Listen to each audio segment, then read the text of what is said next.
नमस्ते बाल दोस्तों, वेलकम टू विलानी यूट्यूब चैनल पे आप सभी का हार्दिक स्वागत करते हैं। जो बाल दोस्तों आप सब लोग हमारे चैनल पर नए हैं तो सबसे पहले हमारे चैनल को सब्सक्राइब कीजिए और बेल आइकॉन प्रेस कीजिए, जिससे हमारे आने वाले वीडियो यूट्यूब पे सबसे पहले आपको देखने को मिले।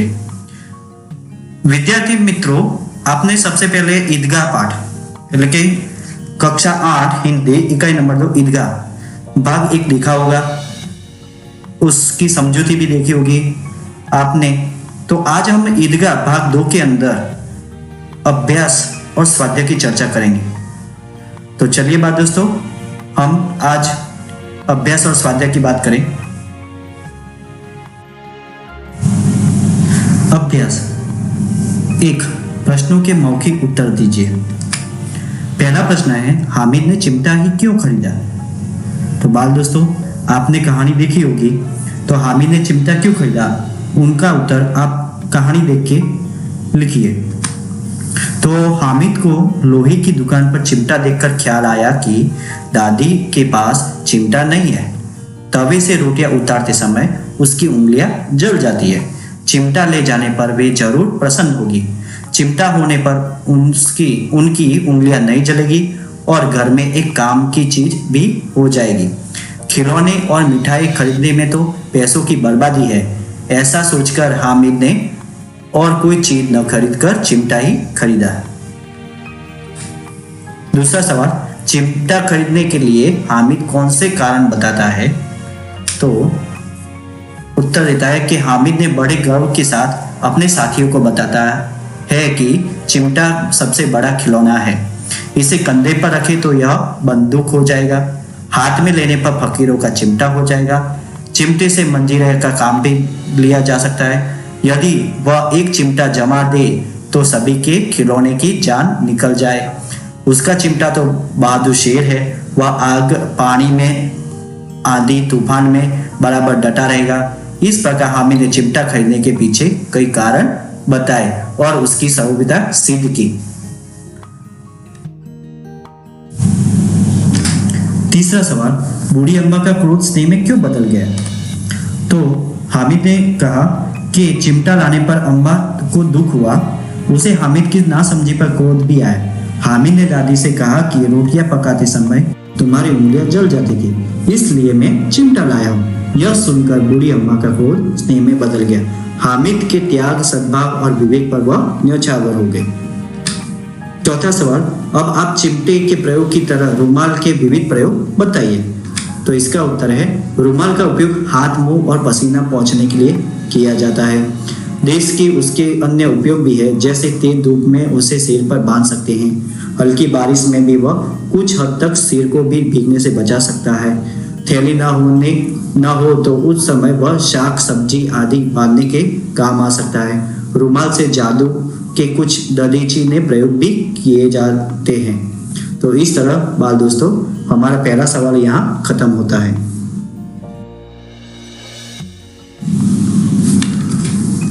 दूसरा सवाल, इस कहानी का शीर्षक ईदगाह क्यों रखा गया है?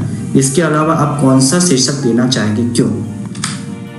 तो ईद की ना पढ़ने की एक गांव के लोग ईदगाह जाने की तैयारी करते हैं नमाज पढ़ने के लिए। ईद की नमाज पढ़ने के लिए गांव के लोग ईदगाह जाने की तैयारी करते हैं। ईदगाह जाने का सबसे अधिक उत्साह लड़कों में है। हामिद उन्हीं में से एक है। ईदगाह में नमाजियों का भातृभाव देखते ही बनता है। नमाज के बाद लड़के दो ईदगाह के मेले में जाते हैं। मेले में बालकों की विविध मनोवृत्तियों के दर्शन होते हैं। कहानी के मुख्य पात्र हामिद के चरित्र की उनकी विशेषता ईदगाह के मेले में ही प्रकट होती है।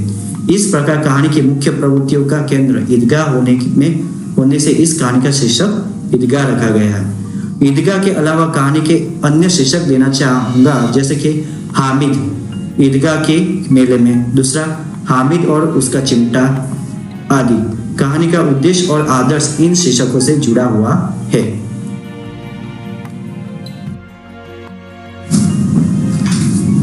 प्रश्न नंबर 3, निम्नलिखित परिच्छेद को पढ़कर नीचे दिए प्रश्नों के उत्तर दीजिए। बाल दोस्तों आपके पाठ्य पुस्तक में अभ्यास में एक फकरा दिया गया है, उसको आपको शांति से ध्यान से पढ़ना है पूरा पढ़ने के बाद आपको इस जो सवाल दिए हैं उसके उत्तर देने। तो सबसे पहले आपको ये फकरा ध्यान से पढ़ लेना, फिर आप नीचे दिए गए सवालों के उत्तर देने हैं। तो यहाँ मैं एक फकरा पढ़ लेता हूँ। हमारे इतिहास और पुराण में परोपकार के अनेक उदाहरण मिलते हैं। दधीची ने मानव कल्याण तथा असुरों के संहार के लिए अपना शरीर त्याग दिया। राजा शिवी ने पंडुक के प्राण की रक्षा के लिए अंग दान किए। महर्षि दयानंद ने विष मिलाकर प्राण लेने वाले अपने रसोईया जगन्नाथ के प्राणों की रक्षा धन देकर की। वर्तमान में भी अनेक सामाजिक संस्थाओं परोपकार के लिए अपना धन और समय भारतीय समाज को दे रही है। भारतीय समाज में युगों से परोपकार की सुरसरी प्रवाहित होती आई है।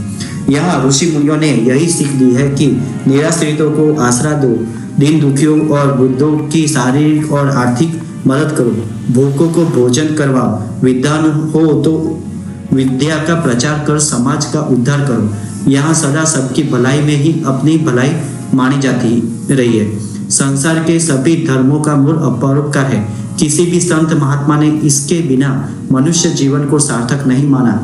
लोग परोपकार के लिए ही औषधालय, गौशालाएं और धर्मशालाएं बनवाते हैं। सभी अपनी सामर्थ्य और शक्ति के अनुसार परोपकार करते रहते हैं तो समाज एवं देश की उन्नति होती रहेगी तथा वसुधैव कुटुंब की भावना फैलेगी।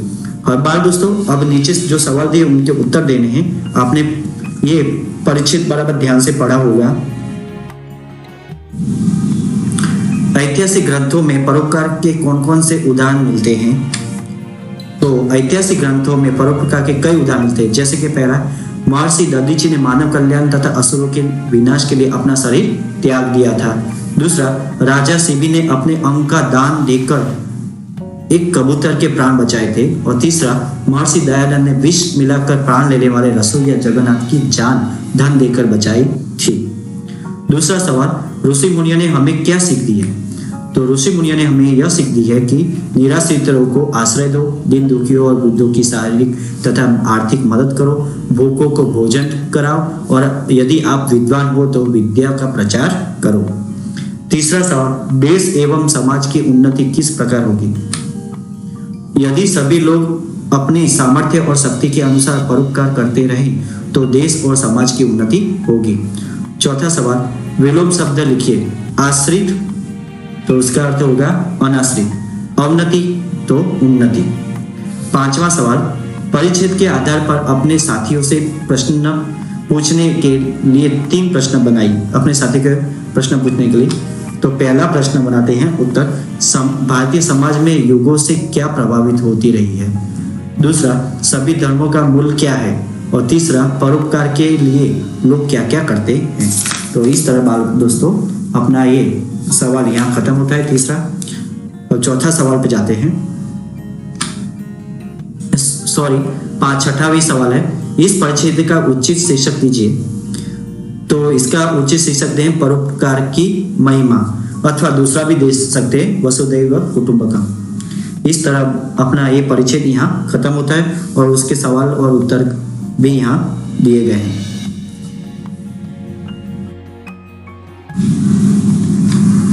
प्रश्न नंबर 4, तुम भी हामिद की तरह किसी न किसी मेले में गए होंगे, वहां तुमने क्या क्या खरीदा और क्यों?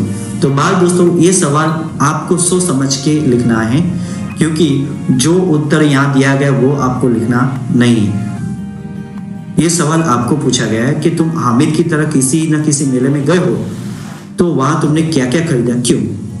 तुमने जो खरीदा वो यहाँ लिखना है, परंतु क्यों, उसका उद्देश्य क्या है वो लिखना है। जैसे कि हामिद की यहाँ का अगर मैं किसी मेले की यहाँ बात करूँ, जैसे कि दिसंबर के आखिरी हफ्ते में हमारे यहाँ से कुछ दूर भवानी मंदिर के पास मेला लगता है, इसे भवानी मेला कहते हैं। पिछली बार मैं भी अपने मित्र के साथ इस मेले में गया था।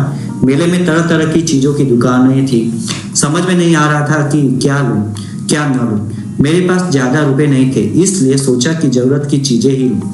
मेरे पास लिखने के लिए अच्छा पेन नहीं था। दुकानदार के भरोसा दिलाने पर मैंने एक पेन खरीदा। ठंडी के दिनों में दादाजी के कानों में ठंडी हवा लगती थी, उनके लिए मैंने गुलबंद खरीदा। छोटी बहन के लिए गुड़िया खरीदी। मेरे मित्र ने भी अपनी जरूरत की चीजें खरीदी। शाम को हम घर लौटे। गुलबंद पाकर दादाजी खुश हुए, गुड़िया पाकर छोटी बहन खुशी से उछल पड़ी।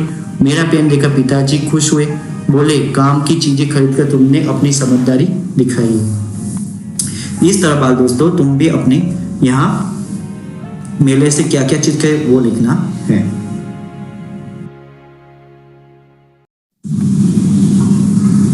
सवाल नंबर 5, यदि तुम मेले से अपनी दादी के लिए कुछ खरीदना हो तो क्या खरीदोगे और क्यों? तो बाल दोस्तों ये भी तुमने अपने सोच समझ के लिखा है। अगर तुम मेले में गए हो तो अपनी दादी के लिए क्या खरीद के लाए, क्यों, वो भी जवाब आप हिंदी में देना है, गुजराती में नहीं देना। तो यदि मुझे मेले में अपनी दादी के लिए कुछ खरीदना हो तो मैं चश्मा रखने का बॉक्स खरीदूंगा। दादी ने कुछ दिन पहले ही नया चश्मा बनवाया था। चश्मे के साथ बॉक्स मिला था, पर एक दिन बॉक्स दादी के हाथ से गिरकर टूट गया। अब दादी अपना चश्मा सुरक्षित रखने के लिए बहुत चिंतित रहती थी। पिताजी से कई बार बॉक्स लाने के लिए ये कह चुकी थी, पर वे भूल जाते या व्यस्तता के कारण नहीं ला पाते। इसलिए मेले में यदि अच्छा बॉक्स मिलेगा तो मैं सबसे पहले ही वही खरीदूंगा। अपनी जरूरत की चीज पाकर दादी बेहद खुश होगी और मुझे दिल खोलकर आशीर्वाद देगी। तो इस तरह बाल दोस्तों हमारा ये 5वां सवाल भी यहाँ खत्म होता है। अब स्वाध्याय बाल दोस्तों, पहला प्रश्न है प्रश्नों के मौखिक उत्तर दीजिए 1 या 2 वाक्यों में। तो पहला सवाल है रोजे के दिन मुसलमान क्या करते हैं? तो सूर्योदय से सूर्यास्त तक कुछ भी न खाने पीने का अर्थात उपवास को रोजा कहते हैं। रोजा मुसलमानों का एक मजहबी फर्ज है। दूसरा सवाल, रमजान ईद के दिन मुसलमान लोग कहाँ जाते हैं? तो रमजान ईद के लिए मुसलमान लोग नमाज पढ़ने के लिए जाते हैं। तीसरा सवाल, दुकानों में कौन कौन से खिलौने मिल रहे थे? तो दुकानों में सिपाही, गुजरिया, राजा, वकील, भिस्ती, धोबी आदि मिट्टी के खिलौने मिल रहे थे। सवाल नंबर 2, पेंसिल में लिखे शब्दों के समानार्थी और विरोधी शब्द लिखिए। तो बाल दोस्तों यहाँ पेंसिल में शब्द लिखे, जैसे कौन शब्द है? शीतल, प्रसन्न, गरीब, अंधकार, स्नेह, पुरानी। तो इनका समानार्थी में लिखना है और विरोधी में। तो सबसे पहले समानार्थी देखते हैं कि शीतल का ठंडा, प्रसन्न का खुश, गरीब का दीन, अंधकार का अंधेरा, स्नेह का प्रेम, पुरानी का प्राचीन। और इनका विरोधी, तो शीतल का उष्ण, प्रसन्न का क्षीण, गरीब का अमीर, अंधकार का प्रकाश, स्नेह का घृणा, पुरानी का नई। तो इस तरह बात दोस्तों हमारे समानार्थी और विरोधी शब्द खत्म होते। सवाल नंबर 3, मुहावरे का अर्थ देकर वाक्य में प्रयोग कीजिए। तो बात दोस्तों ये भी परीक्षा में कई बार पूछे जाते हैं। आपको एक मुहावरा दिया गया हो, उसका अर्थ लिखना पड़ता है और वाक्य में प्रयोग करना है। सिर्फ अर्थ लिख के एक पूरा वाक्य खत्म नहीं होता, उसके वाक्य में भी प्रयोग करना पड़ता है। जिस तरह यहाँ मैं बताता हूँ। पहला है बेड़ा पार लगाना, तो संकट से बचाना। वाक्य प्रयोग, भगवान ही गरीबों का बेड़ा पार लगाता है। दूसरा सवाल, बाल बांका न होना, એટલે કે जरा भी नुकसान न होना। डाकुओं ने गोलियां चलाई थी पर किसी का बाल बांका न हुआ। तीसरा, छाती पीट लेना, એટલે કે दुख प्रकट करना। बेटा गुस्से में आकर चला गया तो माँ ने छाती पीट ली। चौथा, दिल चीरना, बहुत दुख पहुंचना। वाक्य, बेटे की बुरी करतूतों ने माँ का दिल चीर दिया। तो इस तरह बाल दोस्तों मुहावरा का अर्थ देना है और वाक्य में प्रयोग करना है।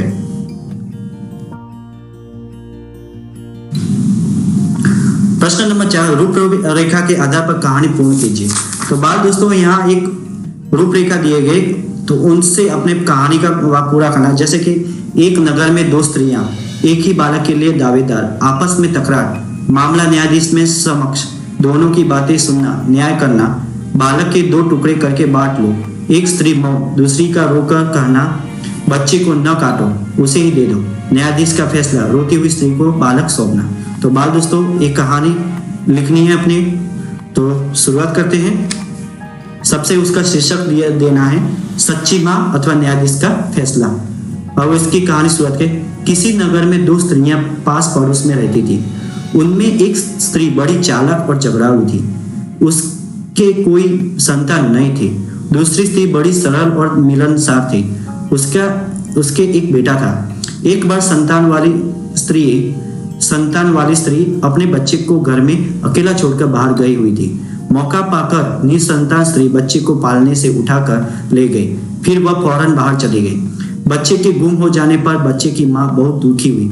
उसने किसी तरह अपनी चोर पड़ोसिन का पता लगाया और उसके पास जाकर अपना बच्चा मांगा। तब उसने कहा, यह मेरा बेटा है, मैं न दूंगी, जो चाहे सो कर ले। दोनों में खूब झगड़ा हुआ। तब लोगों ने उन्हें न्यायालय में जाकर झगड़े का निपटा करने की सलाह दी। आखिर दोनों स्त्रियां न्यायाधीश के पास पहुंची। बच्चे पर दोनों का एक साथ दावा देखकर न्यायाधीश ने अपने कर्मचारियों को आदेश दिया, इस बच्चे के 2 बराबर टुकड़े करो और एक एक दोनों स्त्रियों को दे दो। न्यायाधीश का फैसला सुनकर निसंतान स्त्री तो चुप रही, पर बच्चे की मां रोकर कहने लगी, हुजूर, आप बच्चे को मारिए मत, चाहे तो उसे ही सौंप दीजिए। इस तरह मेरा बेटा जीवित तो रहेगा। चतुर न्यायाधीश फौरन समझ गया कि दोनों में सच्ची मां कौन है। उसने सच्ची माता को उसका बच्चा सौंप देने और निसंतान स्त्री को हिरासत में लेने का हुक्म किया। तो बात दोस्तों, इस कहानी का सीख है, आखिर सत्य की ही विजय होती है। तो बात दोस्तों, ये कहानी आपको लिखनी है और समझना है। फिर जब भी आपकी परीक्षा में ऐसी कहानी जब पूछी जाए तो किस तरह लिखना है, तो ये आप समझ गए होंगे। सवाल नंबर 5, निम्नलिखित अपूर्ण कहानी को अपने शब्दों में पूर्ण कीजिए। तो बात दोस्तों, यहाँ कुछ कहानी का थोड़ा वाक्य दिया गया है, आपको ये कहानी पूर्ण करनी है। जैसे कि मौसम में ठंडक बढ़ने लगी थी, माँ सोचने लगी थी इस साल ढेर सारे स्वेटर बनाकर बेचने हैं, जिससे अंकित की 10वीं कक्षा की फीस और पढ़ाई का खर्च निकाला जा सके। अंकित के पापा नहीं थे, एक बड़ी बहन थी। अंकित अपने घर में समृद्धि लाने के लिए प्रतिदिन सोचता रहता है। तो क्या सोचता है बात दोस्तों, ये आपको यहाँ पे लिखना है। गर्मी की छुट्टियां थी। अंकित अपने मामा के घर मुंबई आया हुआ था। उन दिनों टीवी पर कौन बनेगा करोड़पति कार्यक्रम चल रहा था। मामा के प्रोत्साहन और सहायता से अंकित ने केबीसी के संचालक से संपर्क किया। भाग्य ने उसका साथ दिया और एक दिन उसे कार्यक्रम की हॉट सीट पर बैठने का मौका मिल गया। अंकित के सामने बैठे थे बॉलीवुड के महानायक अमिताभ बच्चन। उन्होंने प्रसिद्ध दर्शकों को अंकित का परिचय दिया। फिर शुरू हुई प्रश्न मालिका। अंकित खुश था और घबरा भी रहा था, लेकिन वह स्वस्थ रहा। अंकित ने उनके प्रश्नों के सही उत्तर दिए। भाग्य ने उसका साथ दिया। वह 25 लाख रुपए तक पहुंच गया। अगले प्रश्न का उत्तर उसे न सूझा। उसकी चारों लाइफ लाइनें खत्म हो चुकी थी। अंकित ने गेम से क्विट करने का निश्चय किया। अमिताभ बच्चन के हाथों 25 लाख का चेक पाकर उसकी खुशी का ठिकाना न रहा। अब अंकित की मां को ढेर सारे स्वेटर बनाने और अंकित की पढ़ाई का खर्च निकालने की चिंता नहीं करनी पड़ेगी। तो बात दोस्तों, इस तरह अपनी एक कहानी पूर्ण करनी है। अब बात दोस्तों, ये सभी सवाल और जवाब आप नोटबुक में लिख लेना। आपको ये वीडियो कैसा लगा, जो अच्छा लगा तो लाइक एंड सब्सक्राइब करना, बेल आइकॉन प्रेस करना, जिससे हमारे आने वाले वीडियो आप सभी को सबसे पहले देखने को मिले। और यहाँ बात दोस्तों, हमारा ये वीडियो आपको जो अच्छा लगा तो अपने दोस्तों को भी शेयर करना, जिससे उसका भी फायदा हो सके, उसको भी काम आ सके और पढ़ा भी ऑनलाइन के जरिए पढ़ाई भी कर सके। थैंक यू, धन्यवाद।